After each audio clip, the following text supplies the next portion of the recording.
many parents do you think go, hey kids, get in the car, we're driving to Georgia, we're gonna see the Granite Museum. Alberton, the granite capital of the world. Established in 1981.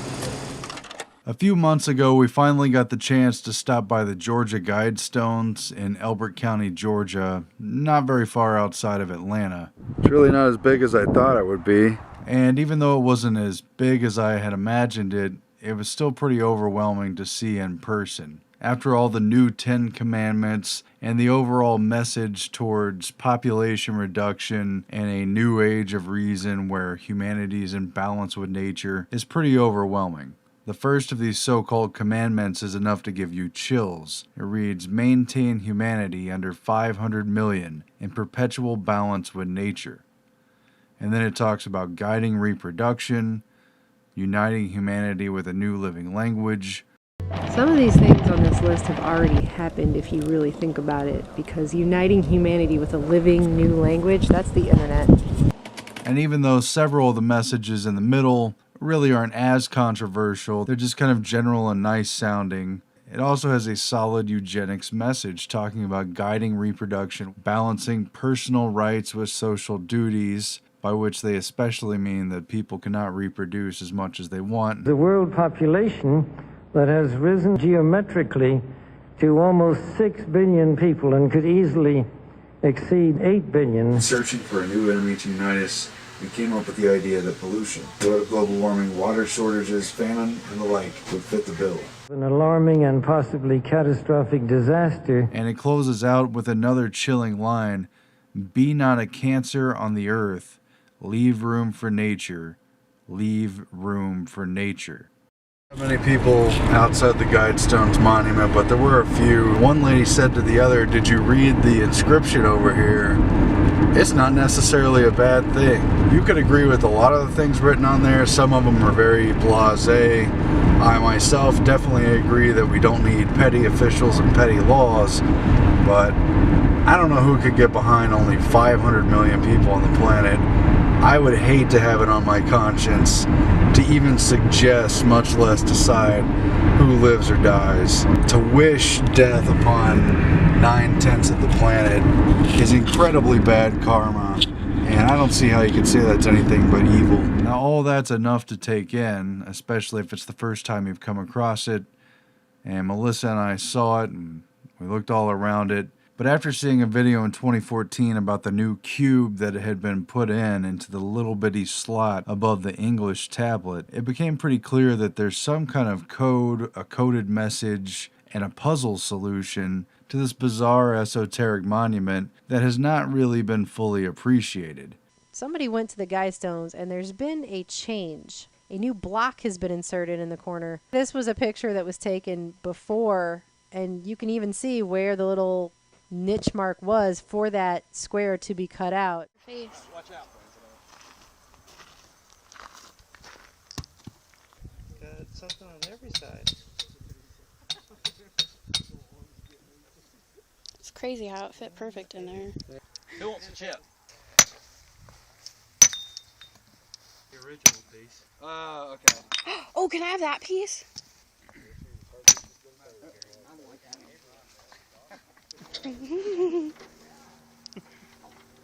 And a lot of people who did see this cube tried to decipher the numbers and came up with dates and stuff. And it's good that they tried to decode it, but none of those dates ended up being of any particular significance. But if you look around at the monument and all the things that are written and the tablet that is next to the stones that supposedly covers up the time capsule, well, you notice that they specifically don't say when the time capsule was buried or when it is to be resurrected and opened.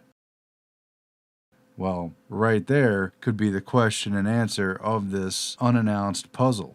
One of the conspiracies around this monument is that once the date is filled in, it's going to release a bioweapon. That comes from the fact that it's very obviously a monument complaining about overpopulation. Has anybody seen Contagion?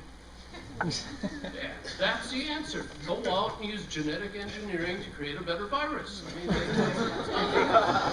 Contagious and highly deadly, a respiratory spread pathogen would kill more than 30 million people in less than a year. We've got to stabilize population. On a voluntary basis, everybody in the world's got to pledge to themselves that 1 or 2 children is it. Perhaps, just perhaps, all the numbers and all the data needed to solve the puzzle are in place at this location.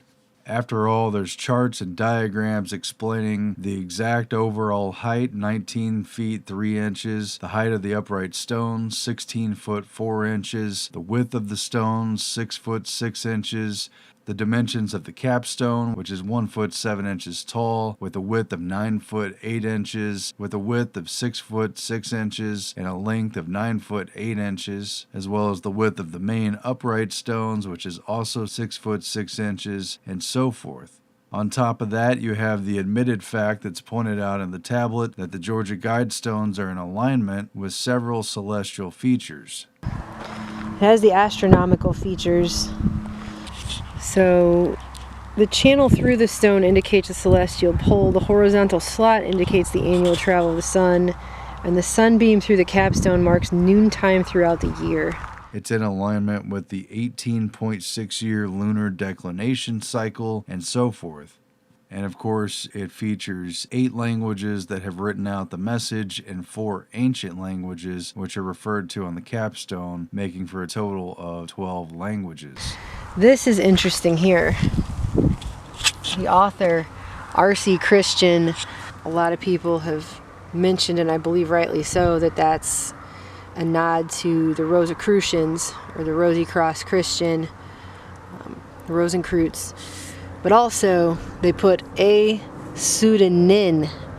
They don't pay all this money to erect this thing that's perfectly aligned celestially with all this physical data and spell something wrong. If you take all of these letters, the one thing I did see that I thought was kind of interesting, it's an anagram for untarnished conspiracy.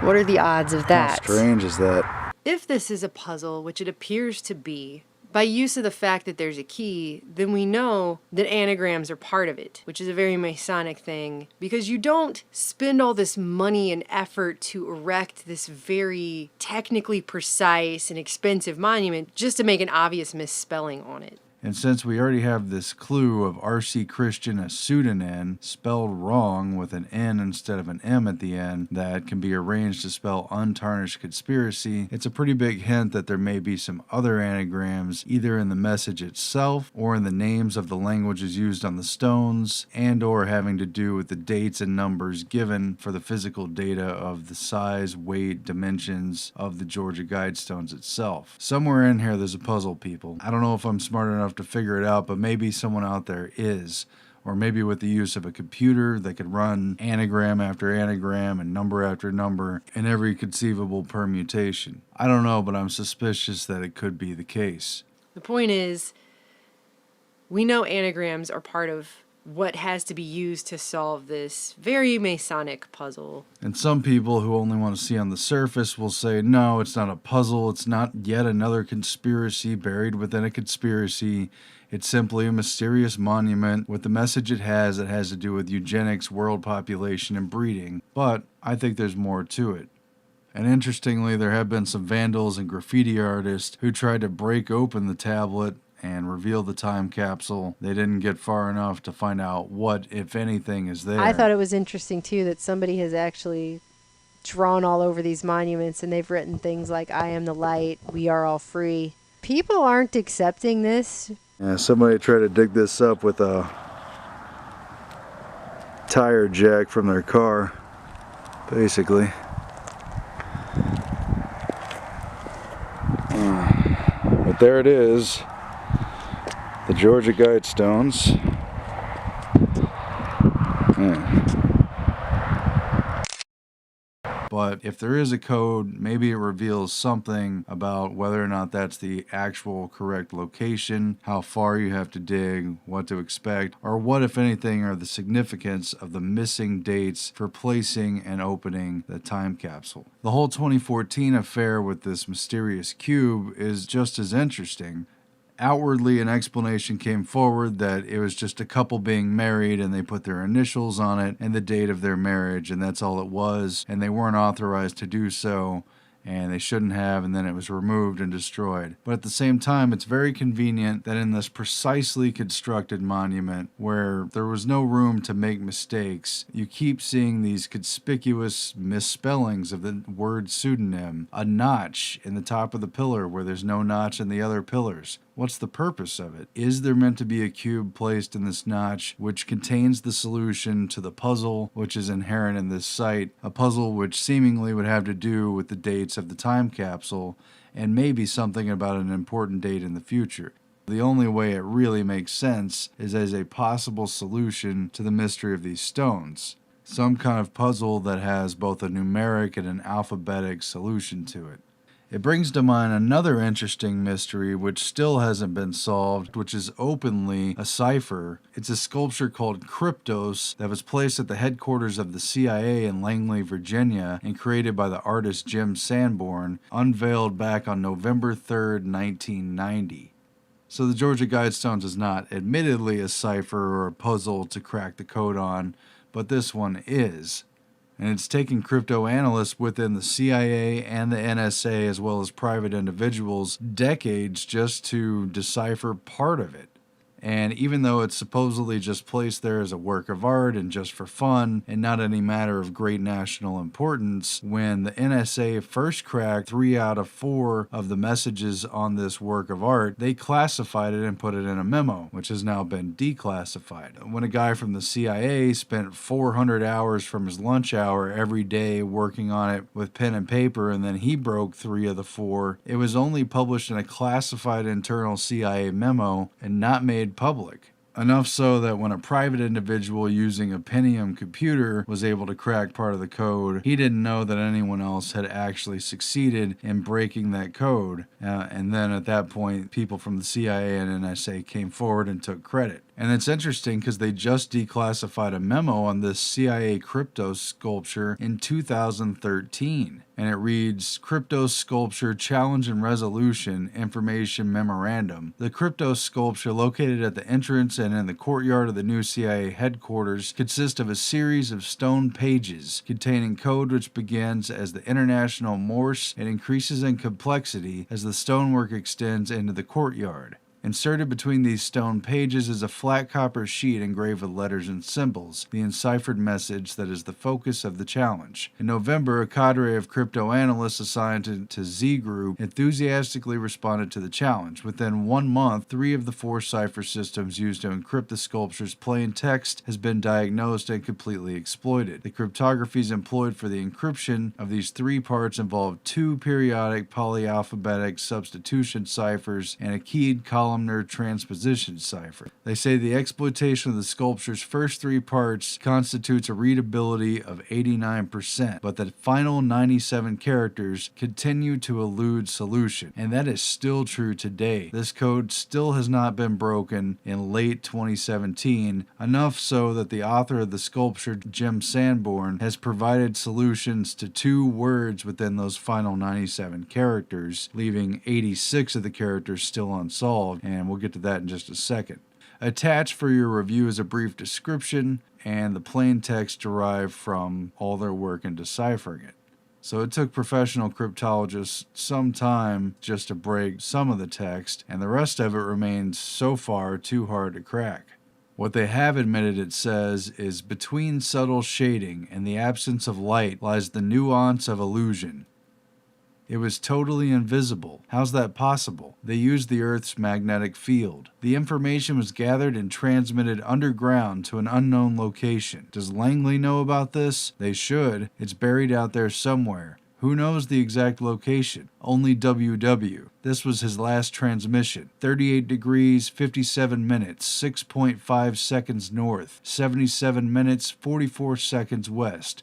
ID by Rose. Now, they've claimed that WW is William Webster from the CIA, supposedly the only person that Jim Sanborn told the solution to, because supposedly they wanted to make sure that his work of art was not going to be anything embarrassing to the agency. It's not, for instance, a solution to the JFK assassination. and these coordinates go to the CIA headquarters. So supposedly there's something invisible and identified in some way by Earth's magnetic field buried under or near CIA headquarters. Pretty intriguing and not too much different from the time capsule buried at the Georgia Guidestones. The third message of the crypto sculpture reads, "Slowly, desperately, slowly, the remains of the passage debris that encumbered the lower part of the doorway was removed. With trembling hands, I made a tiny breach in the upper left-hand corner, and then widening the hole a little, I inserted the candle and peered in. The hot air escaping from the chamber caused the flame to flicker, but presently details of the room within emerged from the mist. X, can you see anything? Q." And this was taken from the writings of Howard Carter, who broke into and explored the tomb of Tutankhamun in Egypt back in the 30s. And so it's worth noting that this Jim Sanborn, who also apparently knows codes and some pretty interesting information, apparently has done a lot of art dealing with magnetism, the Coriolis effect, secret messages, mysteries of atomic reactions, and that his father worked at the Library of Congress. So perhaps he's privy to some actual secret knowledge. Nevertheless, the year after the NSA declassified the document with their partial solution, Jim Sanborn came forward with new clues in the crypto sculpture, and supposedly he's worried that he's going to die before anybody can solve it. And the first word that he revealed from these final 97 characters was the word Berlin. And so for years, people were thinking this was the Berlin Wall, and perhaps it is. But then in 2014, he revealed a second word from these remaining 97 letters, which is the word clock. And he gave an interview with Wired Magazine explaining that he's fascinated with the famous Berlin clock, which is no ordinary clock at all. It's a set theory clock that has special mathematical principles. And it looks like some kind of mutant traffic light, and it features a yellow light, a row of red lights, another row of red lights, a row of smaller yellow lights, and then a row of 4 more yellow lights. And it works like this. A lamp at the top of the clock blinks every 2 seconds, while a row of red lamps beneath it represents 5 hours. Red lights on the second row denote 1 hour each, and the time is calculated based on the number of lights illuminated. So in other words, 2 lamps on the first line equals 10 hours, 5 plus 5, and the second line, if there are, say, 3 lamps lit, equals 3 hours. So 5 plus 5 plus 3 equals 13 hours, or 1 p.m. on a 24-hour clock. But apparently this code that has so far been too difficult even for the CIA or NSA to crack, at least as far as they've admitted, may have something to do with this set theory clock, which itself is some kind of cipher, or could be compared to or equated with the cipher within the text. So who knows how complicated this is to break. They've already done everything with the substitution alphabets and the other kind of ordinary sophisticated things that have cracked earlier codes, including the Enigma code in World War II. Well, maybe when you apply some kind of secret about this, nobody knows.